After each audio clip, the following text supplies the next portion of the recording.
Bueno, en este video voy a ser un poco más breve que en mi mención de la introducción del libro. La idea es señalar al pasar algunas ideas, algunos conceptos del capítulo 2 del campo grupal de Ana María Fernández. Y son algunos conceptos que por ahí están mencionados rápidamente en la guía de lectura que les mandé, por eso quiero hacer hincapié sobre eso en este video.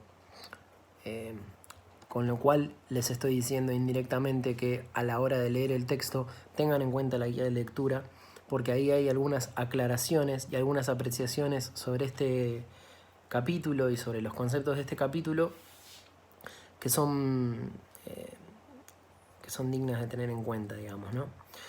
Bien, me interesa hacer hincapié en la cuestión del a priori conceptual antinómico, ¿sí? El a priori conceptual es el dualismo o la antinomia individuo-sociedad. Ana María Fernández plantea que esto es un a priori conceptual, es un a priori, ¿sí? Pensémonos que se nos juega de entrada.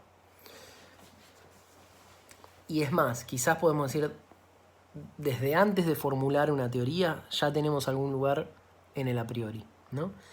Ana María Fernández viene a plantear entonces que los saberes en relación a los grupos tradicionalmente se han parado en alguno de estos polos sin elucidar esa posición, ¿sí? En la antinomia individuo-sociedad.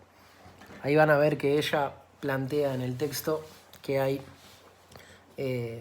una corriente que sería como la corriente de las tesis individualistas, ¿sí? O de la ficción del individuo aislado, ¿sí? Esas son las corrientes que apuntan a, ella va a decir, a hacer una especie de psicologicismo, ¿no? De alguna manera son las corrientes que van a tender a hacer un recorte en el individuo y que van a decir que todo lo fundamental que tenemos que conocer en un grupo ya estaba en el individuo, ¿sí? Entonces, si todo lo fundamental del grupo ya estaba en el individuo, cuando estudiamos grupos vamos a hacerlo desde teorías que nos hablen del individuo, ¿sí? Podemos pensar desde la biología, quizás individual, puede ser, pero difícilmente se lo aborde desde ahí. En general, desde teorías psicológicas, ¿sí? Psicológicas que hacen un recorte individualista, ¿sí? Y con recorte individualista no estoy diciendo que estudien qué le pasa al individuo, sino que recortan en el individuo todo lo que le pasa, ¿sí? Es como decir que, bueno, alguna de las angustias que nos suceden a nosotros como individuos por estar en la cuarentena, ¿sí?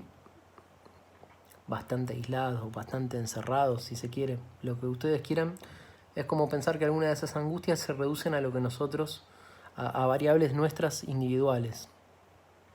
Con lo cual se deja por fuera cualquier contexto, cualquier posibilidad de pensar en una situación más amplia, más abarcadora y que necesite otra legalidad conceptual, que necesite otros estudios al respecto, que necesite otras variables de ser tenidas en cuenta, ¿sí?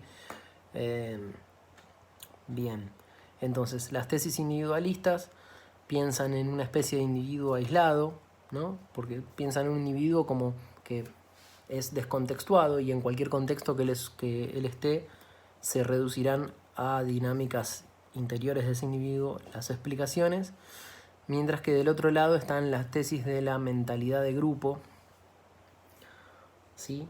O las tesis más bien sociologicistas, ¿sí? Como yo les decía en el video anterior, Ana María Fernández no lo menciona 100% así acá, pero para que entiendan rápido la lógica en juego es la lógica de partes, ¿sí? El individuo, estudiamos al individuo, estamos en el a priori individualista, vamos a estudiar las partes. Todo lo fundamental que aparece en el grupo, todo lo fundamental del grupo ya estaba en las partes, ¿sí?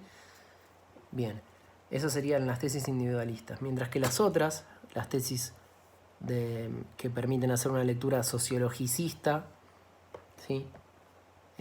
Que algunas las llama mentalidad de grupo, porque piensan que hay algo así como una especie de mente grupal que es distinta de la mente individual, ¿sí?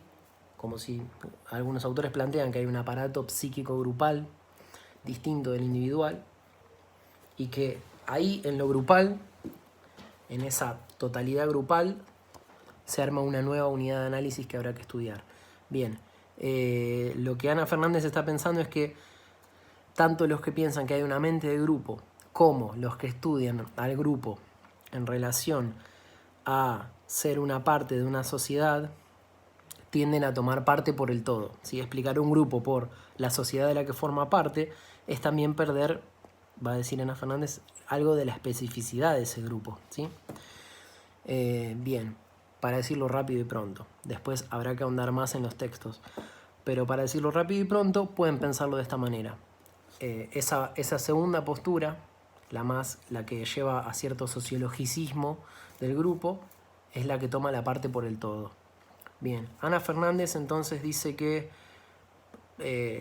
la idea de la antinomia individuo-sociedad es entonces un a priori, algo que se nos juega, y de la cual es muy difícil salir, pero ella propone de alguna manera pensar que para tratar de pensar algo que no sea esta postura antinómica, ella va a proponer lo que llamamos tensión singular colectivo. Pero primero vamos a ir con la antinomia, una breve mención, ¿sí? Ella dice, les hago un esquema muy sencillo, muy simplista, pero lo van a encontrar en el texto, ¿sí? Si de un lado tenemos un círculo que va a ser el individuo, del otro lado tenemos un círculo que va a ser la sociedad, ¿sí? Tenemos entonces, es horrible el esquema, no me juzguen por esto, pero tenemos entonces dos círculos que son el individuo y la sociedad. ¿Qué quiere decir este esquema tan sencillo, tan simplón? Quiere decir que desde el a priori se piensa que el individuo es algo que tiene sus propias características individuales, o no, depende de qué parte del a priori nos tomemos, ¿no? Pero en qué parte nos posicionemos. Pero, por ejemplo, de alguna manera, ya sea si nos paramos en el individuo vamos a pensar eso, si nos paramos en la sociedad vamos a pensar que la sociedad, de nuevo, tiene sus propias características irreductibles a los individuos, pero lo que dice Ana Fernández es que de alguna manera la lógica acá en juego es una especie de lógica del o me paro en el individuo o me paro en la sociedad, o explico desde el individuo o explico desde la sociedad, ¿sí? Pero son excluyentes, esa es la idea de este gráfico, mostrar que son círculos excluyentes. Entonces, Ana Fernández va a decir que en las historias, en la producción de saberes en la historia, acerca de los grupos, hay autores que han visibilizado problemáticas de esta antinomia, ¿no? Hay autores que sí la han podido hacer consciente, de alguna manera, se han podido plantear el a priori, pero han tratado de resolverlo, han tratado de resolver el a priori de una determinada manera, ¿sí? Entonces, hay una manera en la cual es decir que sí, individuo y sociedad son conjuntos distintos, ¿sí? Pero en realidad habrá algo intermediario entre el individuo y la sociedad que va a ser el grupo, ¿sí? Entonces, individuo o sociedad, sí, pero hay algo intermediario, ¿no? Hay algo intermediario que va a ser el grupo. Esto sería una teoría que Ana Fernández dice que es propia de la psicología social, ¿sí? De cierta psicología social, pensar el grupo como intermediario. Bueno, entonces, una manera de resolver la antinomia es el grupo como intermediario, otra va a ser, que a veces se da junto con lo de intermediario, pero otra manera es mencionar que hay una interacción mutua, ¿sí? El grupo interactúa con el individuo, interactúa con la sociedad, ¿sí? Otra teoría, ¿sí? Otra manera de resolverlo, ¿sí? Tenemos el intermediario, la interacción mutua. Otra manera va a ser hablar de influencia, ¿sí? Entonces, el grupo, según esa teoría, el grupo es influenciado por los individuos y es influenciado por la sociedad. Bien. Ninguna de estas tres opciones es la que Ana Fernández va a sostener. Ana Fernández va a sostener una tensión entre singular y colectivo. Pero verán ustedes que singular no es individuo, colectivo no es sociedad. Nos puede sonar similar, pero es muy importante que entendamos que no son los mismos conceptos. Ana Fernández dice, el individuo, todos tenemos más o menos una cierta idea de lo que es el individuo, todos tenemos una cierta idea de lo que es la sociedad. Entonces habrá que pensar otros términos para poder pensar otra cosa.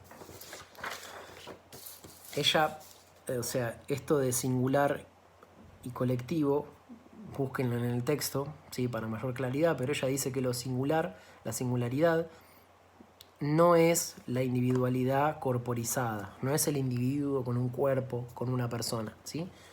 Puede serlo en algún caso, pero no lo es.